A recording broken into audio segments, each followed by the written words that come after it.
Hey guys, Veronica here. So today I want to talk a little bit about irrigation. Now this isn't a subject that I know that much about, but it's something that I've kind of been dabbling a lot in lately, especially since all of the irrigation got pulled out of this 3,000 square foot garden in the last week or so. So over the last few days I've been working on this. Generally irrigation is something that I kind of push off to somebody else's plate in favor of not having to do that much math. But I decided to tackle it this week because I've never had this garden set up the way that I'd like it to be, and in order to do that, sometimes you have to do it yourself. So, what I've done is, the first thing I did was I got out my trusty measuring tape, and I measured this entire garden. That's how I know the square footage. I measured each of the rows, basically, that I'm planting in or already have planted, like these garlic rows next to me, kind of the way that the trellises are set out because I'm not planning on moving those. This is the hugelkultur beds, so also measuring those and figuring out exactly how big this garden is, how big each row is. And then what I did was drew out where I wanted these irrigation lines to run. So based on what's currently planted, the amount of water that crop needs, the amount of water the incoming crops need, figured out how to section out this garden so that I could properly irrigate it throughout the rest of the season. And the goal was, after doing lots of research on this, to try and keep most of my irrigation runs to around 100, 150 feet. The reason for that is because we're looking at a downhill slope here. It's about 3 to 4 feet total downhill slope, but most of the run slopes that I'm dealing with are probably about 1.5 feet. So you're not going to see a huge drop in pressure. It's about 4 psi every foot or so. Feel free to correct me, irrigation experts, in the comments below if I have screwed up any of this math, because I'd love to have some help on this. But this is just going based on any information I could find online. And so back when I had a garden in Los Angeles, and it was about 1,000 square feet, or 800 was what was irrigated, I used a lot of pieces that come in a kit. You'd see stuff like this. This is a little bit larger of a spinner than come in those kits, but like this, little drip heads, this 1/8 inch tubing. And now the problem that I have with this is that it lasts about a season and then it starts clogging on you. Especially when you're working with something like well water like we have here. You have a lot of sediment and particulates in the water.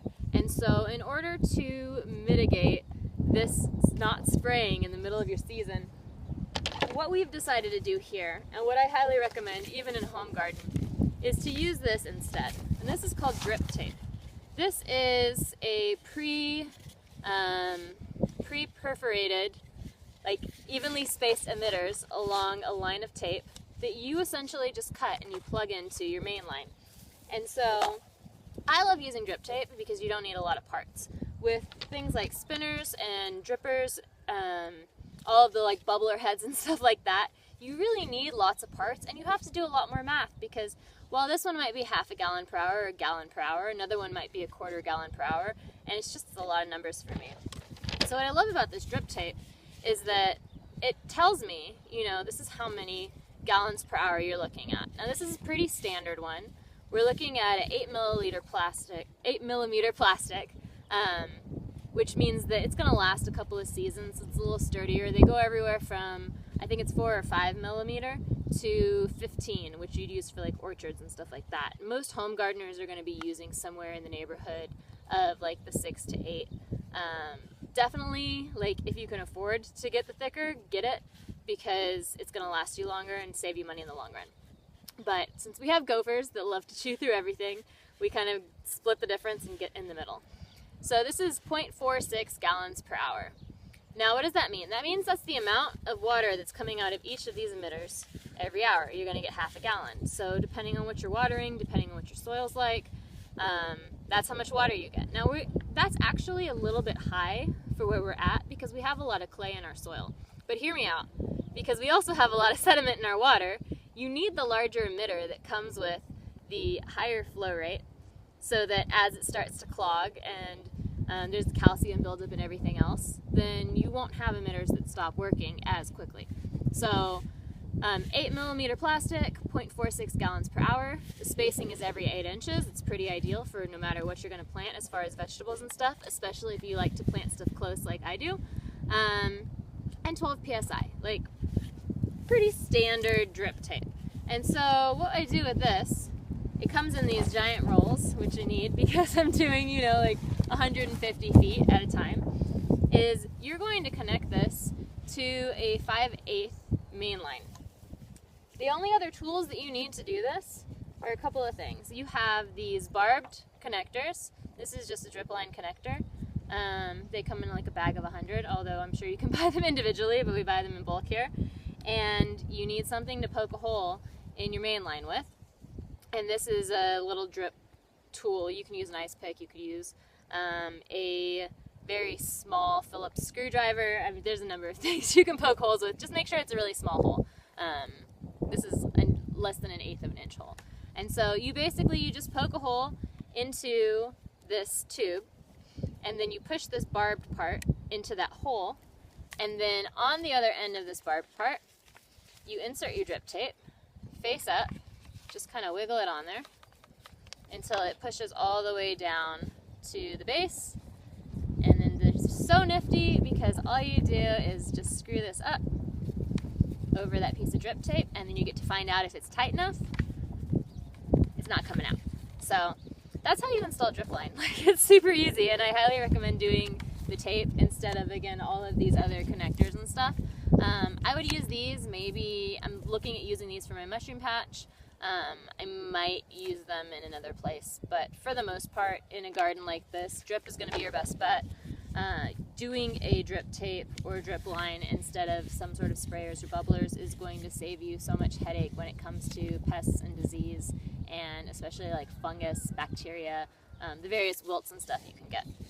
And so one other thing that I wanted to cover really fast because I thought it was really clever is that there's a couple of ways to close off the end of your tapes and the end of your lines. And if you're doing like your main line, you're going to use these figure eights. Sometimes we use zip ties if we don't have the figure eights, but the figure eights are great on this because it's a very rigid tubing, so you just slide that onto there, and then you just bend the other side of this tube, and then you just push it up. And that creates a bend or a kink in this hosing so that the water will stop, and that creates pressure for the rest of your setup.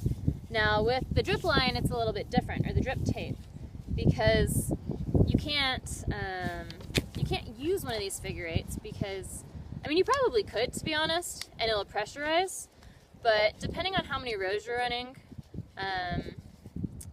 this might fly off when it pressurizes. It also, I mean, these are a slightly more expensive way to close that. I've seen people use, they make a cap for this that looks like these. Also a more expensive way to do it. I'll show you what I do instead. So in order to close off this drip tape, and I read about this somewhere online, I don't exactly remember where, or I'd give them credit, but what I do is I cut the tape where I want it to end. After the last emitter where I want it to end, I'll cut it there. And then there's another emitter at the next spot that I want it to begin. So I leave like this much space on the end of a tape. You're not going to start the next line of drip on an emitter. Like, that's just dripping right next to the base of your line. It doesn't make sense. You're not going to be planting there generally. So what I'll do is I'll take this piece that has the emitter and I'll cut that off as well, just right at the base of that emitter. So now you have that as a little sleeve. And then on the ends of my lines, what I'll do is I'll fold it about 1.5 inches down this line. Then I fold it again about 1.5 inches, and then I fold that in half this way and just slip this little sleeve right over that. And so what happens is that those folds help to keep this end from popping open. The sleeve keeps it all in place. The extra fold just helps you squeeze it into the sleeve easier. And when this line pressurizes, then it's stopped by this kink in the hose. It's not costing you anything extra except for that emitter that you're going to have to cut off anyway. And then this is the end of your line, is that last emitter. And I can show you, we'll get a shot of what the lines look like here. So, highly recommend drip tape. Not a lot of parts, not a lot of fuss. If something falls apart, it's pretty easy to replace. figuring out pressure all the way down the lines is a lot easier because you have the same pressure flow heads across the board. So that's it for now, in this space at least. I have 2 beds that I've done with this so far in this space. I'm going to do the hugel separately. The one that I'm sitting in front of, yeah, like that, is the garlic beds are about 120 feet of drip and mainline hose. It's not including the 100-foot hose that runs to the house, but that's it's all running downhill from there. So I'm hoping that that's the right amount of pressure. I still have to measure it. I'll just drop a measuring cup under one of these drippers probably tomorrow and see, how much is actually coming out and if I need a pressure regulator or not. And then the ones I did on the trellises over there, it's about 120 feet as well of hosing. So I think that feels good for now. If you have any questions, comments, suggestions, please leave them in the comments below because I am not an irrigation expert and I would love some feedback on this. And also, if you've never dealt with irrigation before, hopefully this kind of inspires you to look into doing. I mean, you really only need 4 or 5 parts if you're doing drip tape to get your garden going, and it's so much easier to water during the summer if you live somewhere dry and you can just turn on one knob instead of having to hand water every plant by hand. So yeah, leave me some comments because I'd love to have more information in this space. It's definitely a new territory for me. And if you like what you see, please hit the subscribe button and follow me on Instagram because that's generally where the party's happening in between all of these videos. I do just the Instagram stories and then regularly scheduled postings whenever I'm doing something, which is basically every day. All right, until next time, happy gardening.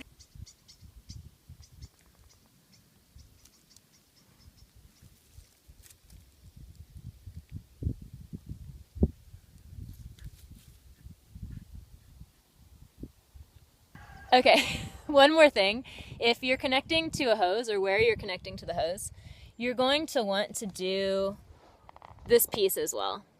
This is just a little mesh screen, and that keeps a lot of the sediment from going down into the rest of your tubing and clogging it. So, important extra tip there.